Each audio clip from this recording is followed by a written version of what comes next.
You are listening to the Critical Mass Radio Show, Orange County's business talk show, focused on exploring topics of interest to CEOs who are leading middle market companies.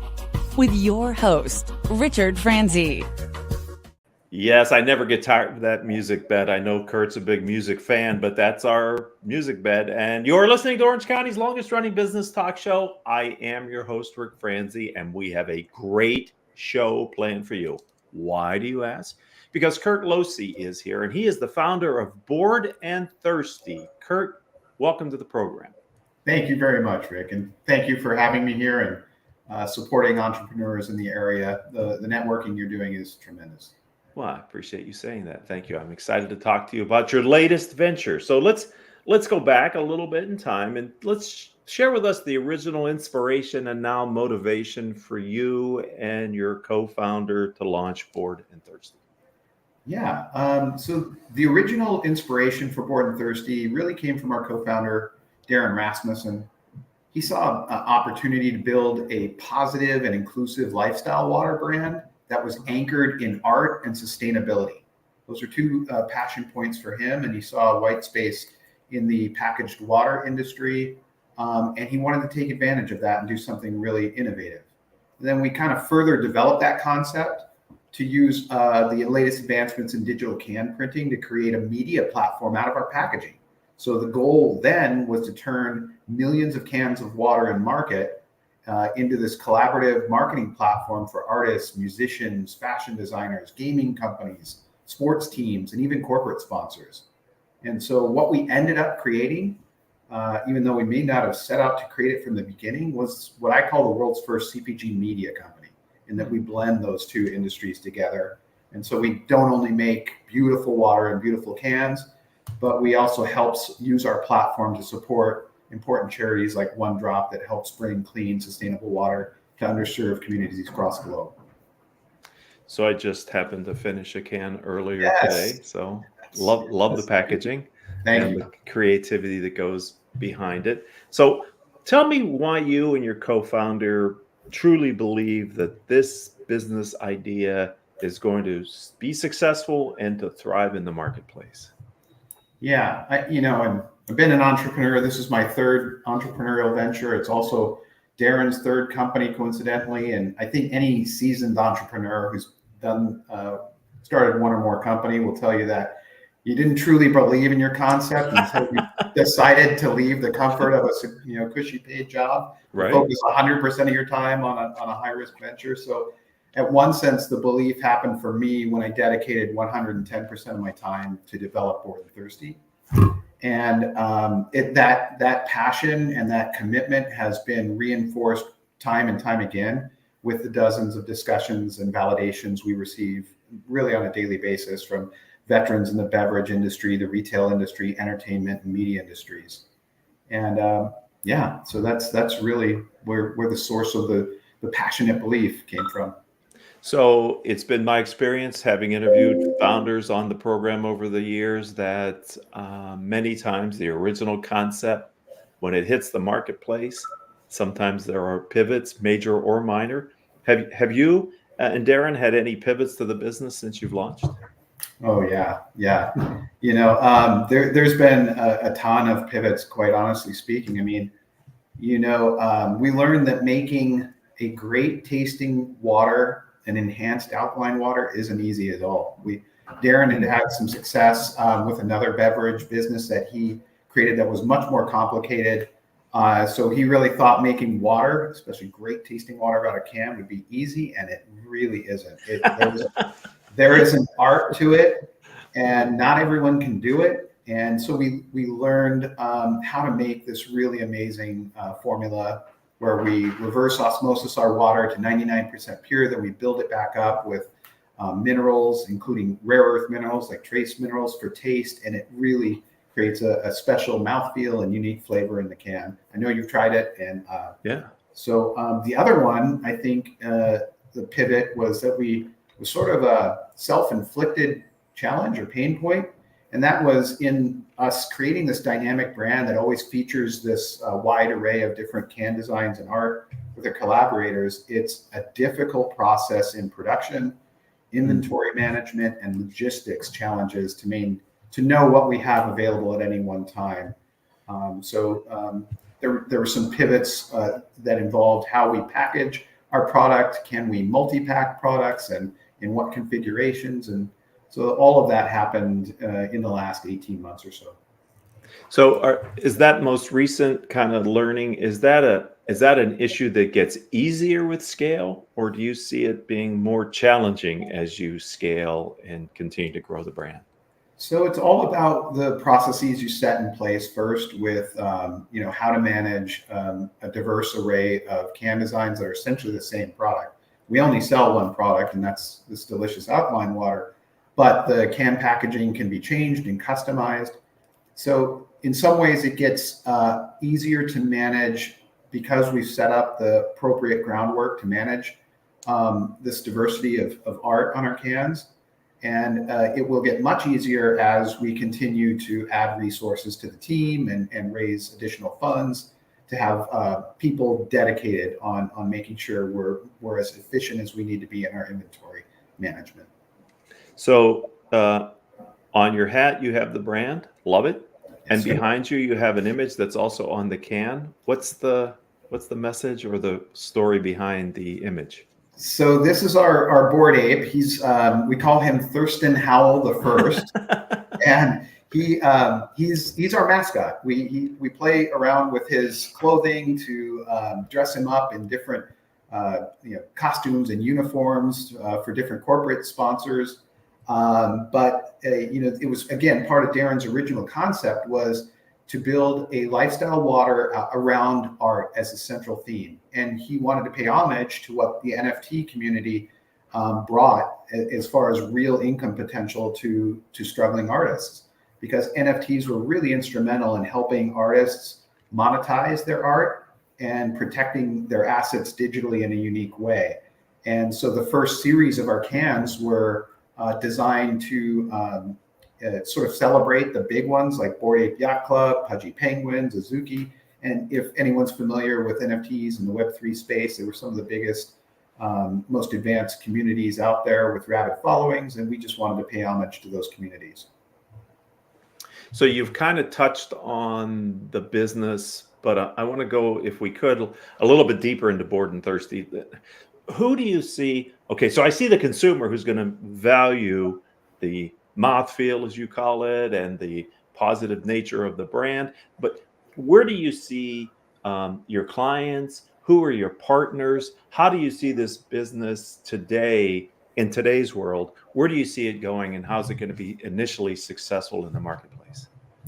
Yeah, I mean, we really believe millennials are going to be our early adopters. They're already the data supports that they're drinking less soda and sugary beverages. They're drinking less alcohol these days, and they want healthier for you choices in the beverages. But they also don't want to. They also want a branded experience, something that looks a little interesting, that they can pick a selection of designs that meet their lifestyle interests. So they might pick up some cans that we have that celebrate a new music artist or a new fine artist, and that might resonate with their lifestyle. So we think the millennials are going to adopt it the fastest. Okay. And from a customer standpoint, we're really working with not only retailers that have a strict commitment to sustainability goals, eliminating single-use plastic. So we can work with large grocery chains, convenience stores, hospitality groups, and a lot of specialty retailers that may want to do their part by their corporate initiatives to reduce single-use plastic. So we can get in through sustainability, and then we can succeed through the great taste of our product and by providing this marketing service as well for our customers. Is that an additional point of different? Is that unique to your space? I think it is, but I don't know your space like you know. Is that aspect of your brand something that's differentiated beyond what you see others doing?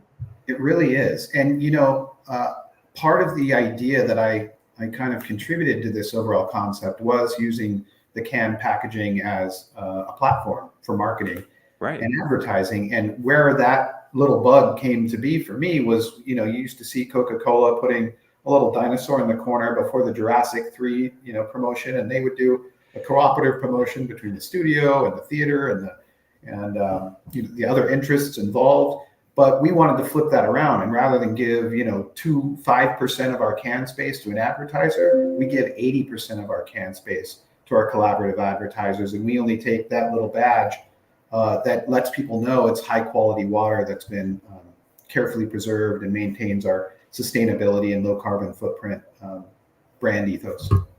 So this is really an interactive branding label. Do you also see interactivity in the design ultimately? Is there other ideas that you have for how the can be utilized? So we actually, we were the first to innovate a small format beverage that is AR activated. Okay. So if you happen to find this can out in the market, we released this design at Life is Beautiful, big concert festival in August in Las Vegas.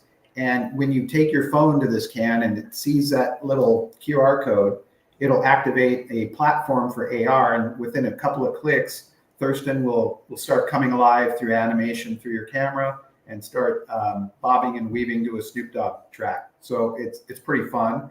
And it was just an example to show people how we can transform an ordinary can of art into a vehicle for true entertainment. And the only other aspect that's really important is we can interact with people on an engagement standpoint through the fun activity we design. And then on the back, the QR codes can take people to whatever our collaborators' preferred destination is, a digital portal, a marketing event, a loyalty program, a discount for something that you can buy. So not only do we capture attention, but we turn that attention into transactions. Do you see that aspect of it creating a community of your loyal consumers as well? Is there a community aspect for Bored and Thirsty in addition to all the value to the sponsors? Absolutely. I mean, I think there are some designs. Darin's so good at what he does, and having spent 25 plus years designing consumer product goods and shopper marketing activations that really capture the attention of shoppers, that he knows how to transform essentially an ad or a promotion into a little work of art that's collectible. So we are finding people, like we get requests all the time from people who saw our water at a festival asking how they can buy those same designs as memorabilia for the festival. And the QR codes will take them to places where they can buy merchandise for that festival. So yes, there is a strong community. We have a lot of education to do though, because people aren't accustomed to seeing an ordinary can of water offer so many other cool things with it. So we've got our work cut out. Do you think first of all, in my mind, you have a first mover advantage with this whole concept. And do you see the ability to build kind of, as Warren Buffett might say, a moat around this idea so that others can't try to come in and take your idea from you? We're talking with some law firms that have some ideas about how to protect some of the things that we do between design and interactivity. And I think really my answer in how I've dealt with other investors, potential investors, when they talk about, we're not a tech company that has a tech innovation to protect IP, but this is a very difficult business to accomplish well, because you need to have decades of experience in knowing how to build and run a CPG product and play that game. But you also have to understand the needs of advertisers who want to appreciate new media, right? Especially non-digital or in real world media that leads to a digital experience. So unless you have really both a good understanding of how those industries work, and then have the foresight to think about how they collide and come together and work together to create something new, it is very difficult. And the only other thing I want to say is that we are breaking all the rules of traditional branding. There's never had been a beverage or consumer product where the package is constantly changing. And that's for a reason. The old school thinking of branding is you have one Coke can. It's bright red. It always has Coke. You remember that. You go to seek it. Well, we're upsetting that apple cart completely by saying we want to be sort of the Intel inside of water. You see our badge, the water is exceptional. You see our cans, and it's something you should probably learn about. It's either a charity that's doing amazing things, or it's an artist that you've never heard of that's going to blow your mind, or it's a musician that's new to the market. We're the arbiters of something that is cool, the curators of cool and what's new and next. That's it's super exciting, the thought process you've put into this, and your early experience with the challenges of doing this. I think in and of itself is a barrier to entry for others who maybe just don't want to put that much time and thought and effort behind it. You really have to have what it sounds like you and Darin have as far as the culture and chemistry of Bored and Thirsty. So this is super exciting. But you mentioned it earlier. This isn't your first rodeo, so I'm wondering, as a serial entrepreneur, Kurt, have you learned some lessons that you could maybe share with us about what's it take to be successful as not just an entrepreneur, but a serial entrepreneur? Boy, man, I could go on for days about this one, but I'll try and keep it short. Some of the best pieces of advice in starting my first businesses came from attorneys, and to this day, they still do. So a good lawyer early on in your business planning and strategy is worth their weight in gold. One of the early lawyers I had with my first company convinced us to get fraudulent, basically insurance coverage for any fraudulent lawsuits. I didn't even know that existed. Honestly, and I didn't even know who covered it, but he said, get insurance in case somebody just sues you to knock you out of business while you're in the crib, so to speak. And sure enough, when I was in that first business, we had an interesting tech play. Essentially, it was Groupon 7 years before Groupon ever was invented.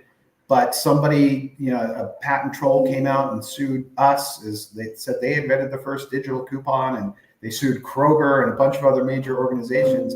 And literally, this insurance paid for the best representation we could have hoped for. That ended up getting this frivolous lawsuit thrown out of court with prejudice. And all the other big corporations followed our strategy and path. So my one big piece of advice, if I had to boil it down to one, is get good legal advice early on from people who truly care about your business and want to head off problems. It can save your business in the long run. Yeah, it's the things you don't know that can be so damaging to the business, to having people around that can share that to you. That's what I see with entrepreneurs. When we bring the things from what they don't know into the fact that they now know they don't know what about it, they take action on it, right? But when you're not even aware that you need it, yes, that's a great example. But you have moved seamlessly from being an entrepreneur to working for people to being an entrepreneur. A lot of people can't do that, Kurt. I'm wondering, what's been the secret for you to go from being a founder or a co-founder to being an employee in a corporation? I would say the lack of the massive exit. Initially, right? Yeah. But no, realistically, any entrepreneur, if they don't get thoroughly defeated after their first business or first failure, they do become a serial. They always look for the rush of the next big cool idea that they can be a part of. And so for me, it's when I've had great ideas to work on and a great team of people and a good business plan and the funding, which is critical to pull it off. Those have been the best, most exciting, most stressful times of my life. But in between those periods, I got kind of known as this marketing executive who could scale venture-backed startups. And so I would get attracted and offers into these other really cool ideas. And that fed the passion because it was a very entrepreneurial role, even when I was working for other companies. But this idea was special to me. And as soon as Darin brought it to me, I knew I had to be a part, and I knew I could advance it in unique ways. And I think that's what created the magic here with this new business. So over the years, interviewing entrepreneurs and founders of companies, one of the things that I've learned from conversations with them and my own personal experience is you have to have a spouse who's on board with you 100%. Can you speak a little bit about that relationship? You've nailed something that I all too often forget to mention. It is absolutely critical you have a partner in that capacity that can back you, because if you've never been an entrepreneur, you know that there are some of the lowest, most self-doubting times of your life. And if you don't have a supportive partner at your back who believes in you 150%, you can't do it. You just can't. You need that support system, whether it comes from a partner, whether it comes from other family members or close friends that can provide that role. You need it. I mean, I would say that's critical to having success in a business, is having somebody who has your back and believes in you. Right, because it's also been my experience from doing this show that sometimes the business startup can cause the marriage to fail. You know, the business could be successful, but the marriage can't survive it.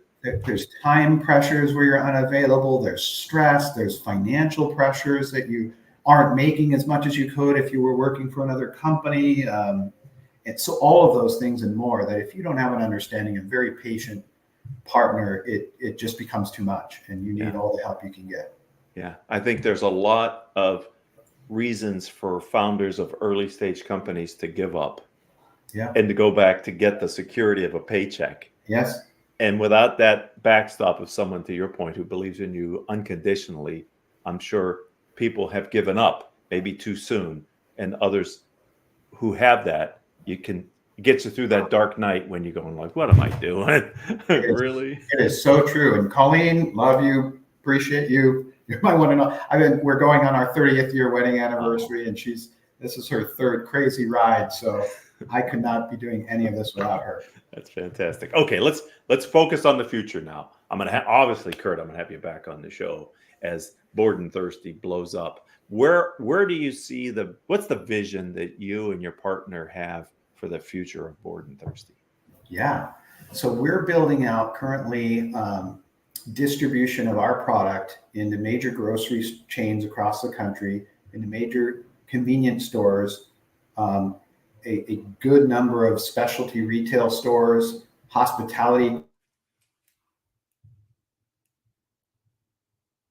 groups, think hotels and airliner. Our vision is once we have tens of millions of cans in market in all these unique places, basically as many places as you can buy water, then we partner with major ad agencies and we become another pillar of ad channels that they sell to their customers, that they can leverage and they can utilize.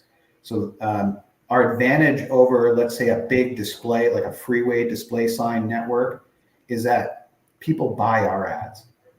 And we deliver healthy hydration at the same time. So not only are they enticed by the beautiful artwork and nourished by the great hydration, they know they're doing good for the planet by having a sustainable water choice.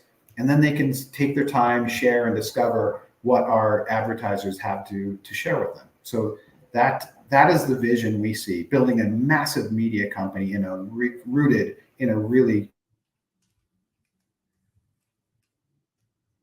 good, tasting, good for the planet.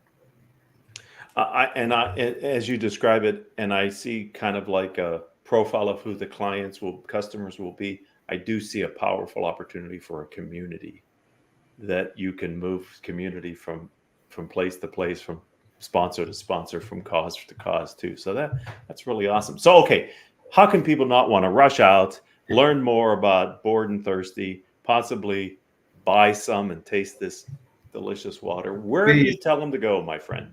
Right now, the fastest way to get it is to order it on Amazon and have it delivered. We're launching in, I think in the next several months, we'll probably be in 12 to 1,500 stores all over the country. So not only think Save Mart, Lucky Stores in Northern California, Harmon's in Utah, bodegas up and down the Eastern Seaboard, 7-Elevens in Chicago and California, and other places on the East Coast. So as we expand sort of our grocery and retail footprint, you're also going to see us in some restaurant chains. You're going to see us in some airliners that you're going to be flying around with, and a variety of hotels. So you're going to find us in the world next year all over the place. But until then, buy us online.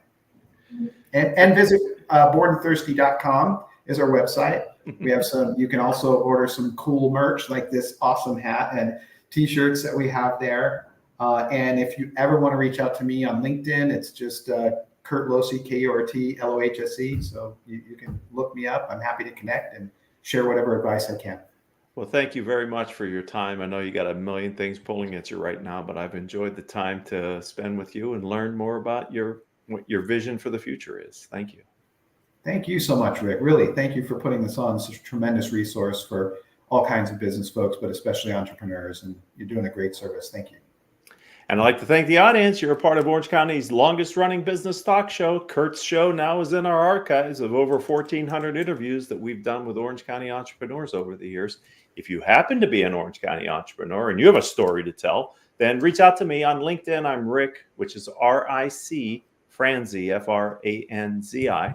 Coincidentally, that's also our company's website, rickfranzi.com. Until the next time we have a chance to be together, I hope all of your business decisions will move your company in a positive direction.